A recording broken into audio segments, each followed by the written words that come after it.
Namaste and welcome to Retail Investing. In this video, we are going to analyze a potential multi-bagger EV stock which can make us retire as crorepati's. But to analyze what is the actual possibility of that happening, we need to analyze the auto sector in general and the EV sector in particular. We are also going to have a look at the most important factor behind the growth of any sector, that is, what plans the government has for that sector.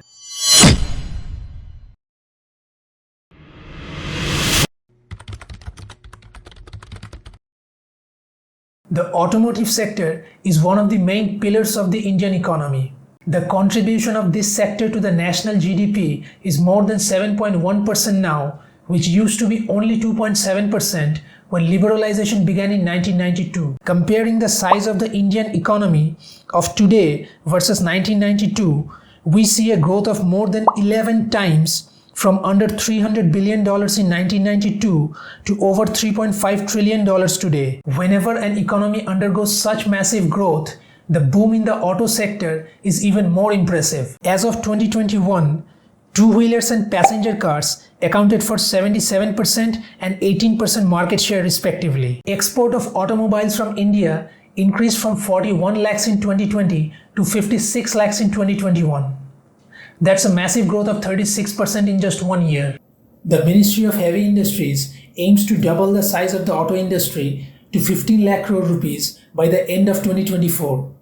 That's a lofty goal. How much investment is this sector attracting? When it comes to foreign direct investments, the Indian auto sector has attracted around $33.77 billion in between the year 2000 and 2022. This amount is about 5.5% of total FDI investments that India has attracted in the same period. The growth of the Indian automotive industry in the last 2 decades has captured eyeballs at the global level, and it is considered as a contender for top table position in the future. Let's have a look at the Indian auto industry's global rankings in various segments. When it comes to manufacturing, the Indian auto industry is the second largest in two-wheelers, the 7th largest in commercial vehicles, the 6th largest in passenger vehicles, and the largest in tractors. Over the next decade, the automotive industry is likely to see significant transformation at the global level. The growth in demand for automobiles is going to shift from the developed nations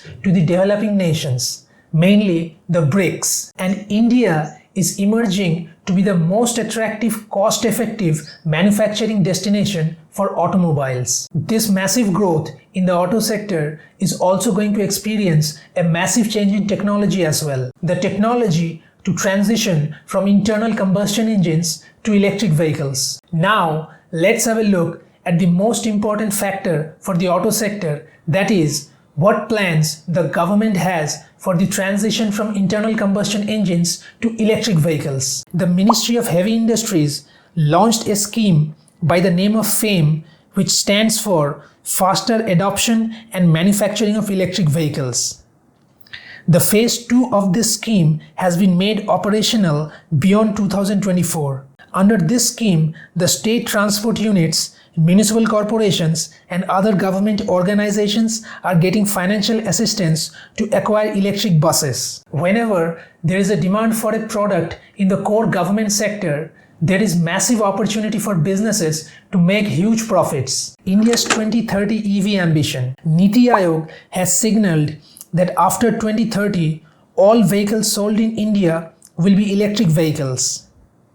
Niti Aayog has mandated procurement of approximately 50,000 electric buses under what they call the Grand Challenge 2.0 of the CESL. The CESL stands for Convergence Energy Services Limited, and it is a public sector subsidiary under the Ministry of Power. In this ocean of opportunities, the company which looks to be the most promising to become a massive multi-bagger in future is Olectra Green Tech. So what business does this company do? The company has 2 main business segments: manufacture of insulators and manufacture of electric buses. In this video, we are going to focus mainly on the electric bus business. India has approximately 2.45 lakh public transport buses and still needs more than 2 lakh buses to improve the ratio of buses per 1,000 persons which is far below the same ratio in countries like China, Brazil, and Mexico. Olectra has already acquired 150 acres of land at Hyderabad to set up a manufacturing facility which can manufacture more than 10,000 electric vehicles per year. Another great news for Olectra is the discovery of massive lithium reserves in Jammu and Kashmir and most recently in Rajasthan. Lithium produced domestically could bring down battery costs and improve profit margins for companies like Olectra. Now let's talk about a factor which could be a huge threat not only to Olectra but to the entire EV industry. It's green hydrogen technology. Green hydrogen is produced by a very simple process of electrolysis of the water molecule. All that is required is an electrolyzer and water. There is no need for any mining activity. There is no need for any charging station. Companies selling green hydrogen vehicles don't need to create any charging infrastructure, which requires huge capital and can eat profit margins. Among customers, there will be no fears of running out of batteries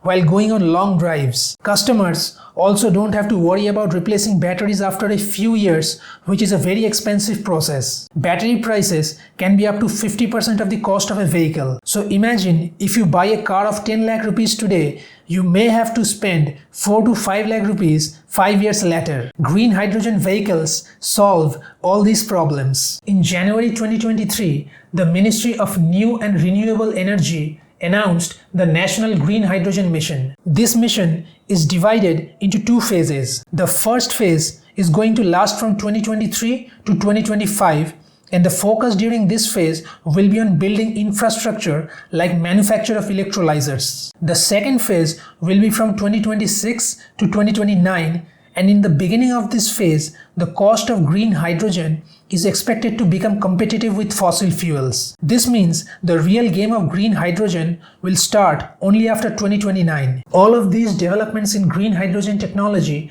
could cause massive disruption to the entire EV industry, which has just begun its journey. But not for Olectra Green Tech. That's because Olectra is also becoming the leader in manufacture of green hydrogen vehicles. Recently, Olectra has entered into an agreement with none other than Reliance Industries, which will make Olectra the leading manufacturer of green hydrogen buses as well. That's because Reliance Industries is planning to become one of the largest producers of green hydrogen fuel in the country. Now let's have a look at the financials of Olectra Green Tech. The current price of the stock is 654 rupees and the market cap is roughly 5,000 crore rupees.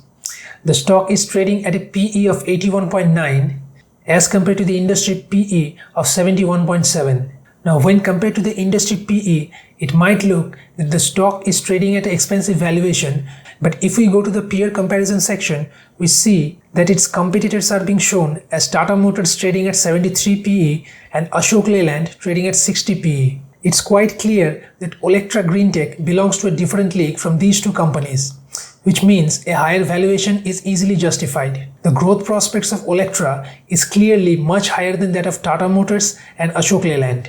The company's return on capital is 13% and the return on equity is 8.11%. Its face value is rupees 4, which means we can expect stock splits in future. The company has a small debt of 130 crore rupees against its much larger reserves of 800 crore rupees. Both the current ratio and the quick ratio are well above 1, which indicates there are no chances of going bankrupt. The company has a very good debt to equity ratio of 0.16. Now, if we go to the P&L figures, we see the company made sales of only 60 crore rupees back in 2012, and in 2023, the sales is already above 1000 crore rupees. That's a massive growth. If you see sales growth from 2021, it has almost doubled every year. The compounded sales growth numbers are very impressive in the last 10 years, 5 years and 3 years. Trailing 12-month sales growth is 84%, which is huge. Now, if we look at the compounded profit growth figures, it's quite clear that the company is heavily profitable. One thing which is very important to check before investing in any company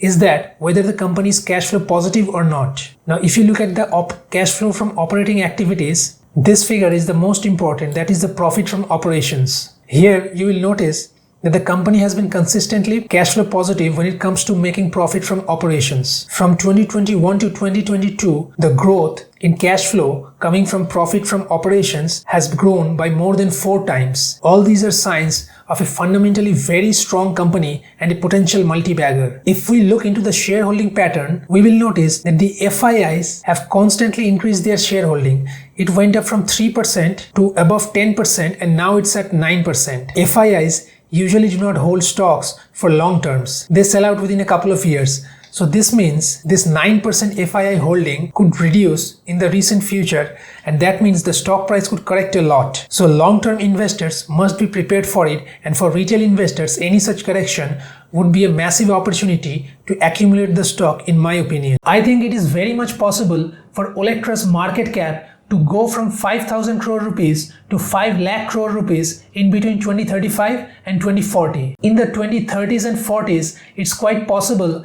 that a 5 lakh crore company may be considered only a mid-cap company. Hence, this target of 100x growth for Olectra from now is a quite modest target in my opinion. If everything goes right, Olectra can deliver much higher returns in the next 10 to 15 years, in my opinion. Please share in the comment section what you think of this stock and the sector in general. Thank you for watching the video, and I'll see you in the next one.